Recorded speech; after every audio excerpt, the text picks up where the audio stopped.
Hello Ribblers, welcome to Butterfly Origami 101. I am excited to do a presentation today of how to fold an origami butterfly. And I wanted to get started by telling you a little bit about how I got into origami. I started making origami when I was a child. I remember my older brother showing me how to do a flapping crane, which is actually pretty complicated. It has tons of folds. I think the reason that I really liked origami was because I am meticulous. I love precision. I love paying attention to detail, and origami has a lot of it. You want your folds to be very precise. It's all based on mathematics. So if your angles are straight, then you're doing a good job. And if not, then things can get a little messy. But have no fear, if you're not a perfectionist like I am, you can still do it. It'll be fun. So childhood went by and I grew up to be an adult and I put my origami aside. And then a couple years ago, I saw this amazing movie on Netflix called Between the Folds. And it featured a number of scientists and artists who do origami that you won't believe.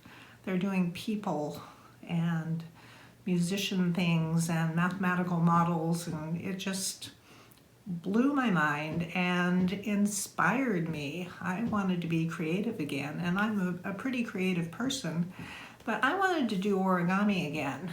Nothing as complicated as what was in the movie, because I'm a little spatially challenged and there are a lot of things in origami that I don't understand. So I looked for something simple to do, and I found a video on the web about how to make butterflies. I taught myself how to make butterflies, and before you know it, I had covered my wall with butterflies, about 250 of them. And I've been making butterflies ever since. So the last thing that I want to talk about before we get started on the demonstration is paper. You can make origami butterflies from a lot of different kinds of paper. Origami paper, the little squares that you can buy in packets, that's great. But if you don't have origami paper, you can use copy paper or tissue paper or wrapping paper, anything that is flexible and foldable. And there's a paper weight specification. If you go to order paper online, you want to make sure that it is 70 GSM or less. That's 70 GSM or less. Anything heavier than that makes it pretty hard to fold. So, moving on to the demonstration. Let's go. Okay, let's get started. I have a 4-inch square of Chiogami paper, and this feels a little like cloth, which is why I like it. It's very flexible, folds well. Anyway, so to begin, this paper has a front and a back. If you're using something like copy paper, you won't see a difference, but it doesn't matter. Just pick one side and go with it. So I'm going to turn this over so the white side is up, and I'm folding the bottom edge towards the top. You want to get the edges as aligned as possible. In origami, precision is helpful. You don't have to be perfect, but the more perfect you are, the better things will work.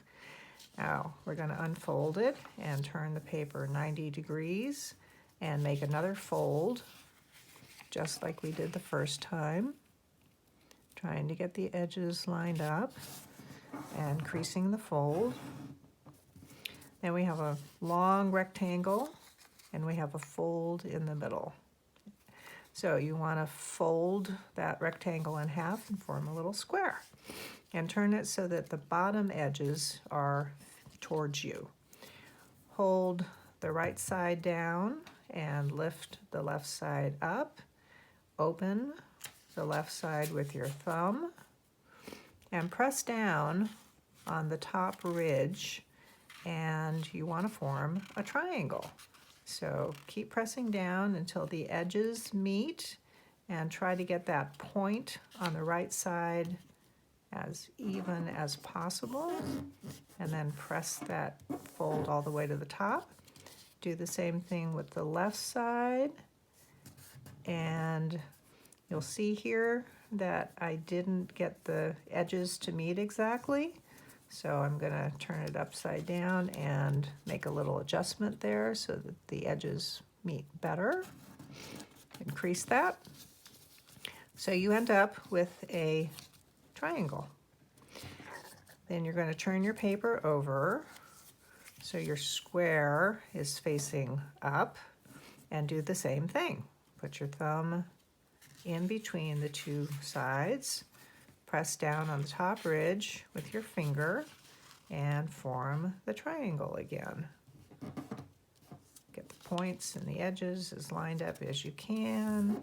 Press along that fold. Do the same thing with the left side. And there you have it, 2 triangles connected.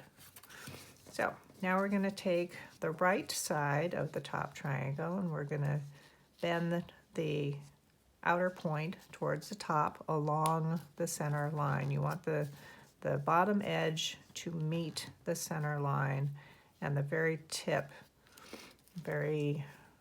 right tip to meet the top. And then crease. Do the same thing with the left side.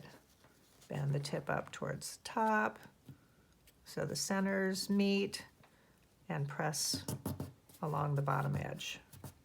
So you have a little diamond shape and these 2 pieces that are open.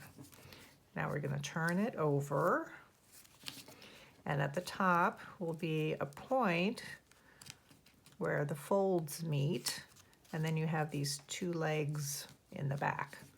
We're going to bring the point over the bottom edge, align it with the center. I know it's kind of hard to see the center, but if you bend it a little bit, you can tell where the center is, where my right fingernail is here. So we're going to bend that top point down about 1/2 inch past the edge, just like that. And you'll notice it forms a fold here on the left and here on the right, and that's exactly what you want. And then you press down on those folds. Crease the right fold, hold the point down, crease the left fold, and this forms the wings of the butterfly. These are the legs, and this part is the head. So now we're going to make the kimono part. We're going to take this right edge and fold it in, just kind of gently nudge it in about 1/4 inch and fold. So you don't want this edge to fold all the way to the tip. You want it to stop right about where the edge of the wing meets. So just like that, fold that in. And do the same thing with the other side. So fold that in about 1/4 inch. And if you have to help it a little bit, that's okay. Sometimes one side wants to fold better than the other, but they should be about the same. And it looks very much like a kimono. Now we turn the butterfly over towards you so that the head is in the back and the wings are in the front.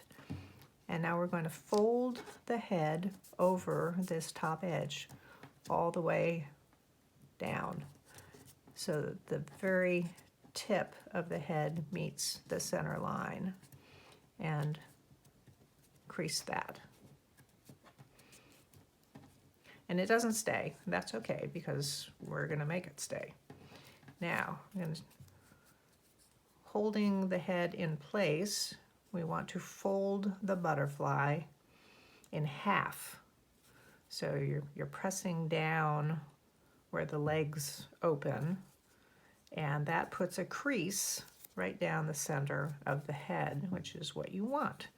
So press that firmly together. Now comes the fun part. With the butterfly folded, you're going to take your index finger on your right hand and press it right along the diagonal edge of the head. And then you're going to lift up on the wing and the leg, and you're going to pull it and kind of press it towards you. You're going to make a diagonal crease. And it may seem like you're going to tear the paper, but you won't. And you want to press firmly. And when you unfold that, you can see or feel this diagonal line here. That gives it nice indentation there. We're going to do the same thing on the other side. So turn the butterfly over. So the right side is up. And this time it's easier if I put my index finger on the head to hold it in place. And I want to do the same thing. I want to pull and press down right over my index finger so that I make a fold there, another diagonal line. So that gives it a little indentation on the right there, and there you have your butterfly. When I was making a lot of butterflies, I decided I wanted to find out how big and how many sizes I could make and what they looked like. So these are all made out of regular copy paper, and they range from 2 inches to 8.5 inches. I know you can't see what's written on them, but they show the actual size of the paper and then the finished wing spread. So when you fold it up, you lose a little bit of room. And the butterfly that I demonstrated is a 4-inch butterfly, so you can see how that compares with the rest of them.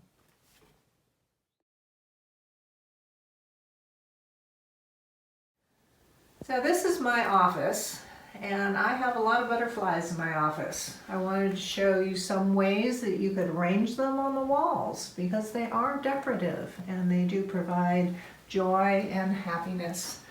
The ones that you're seeing right now are my $1 million butterflies. I copied a picture of a $1 million bill off the web and I cut them up and made little butterflies out of them. So this is my $1 million stream of abundance.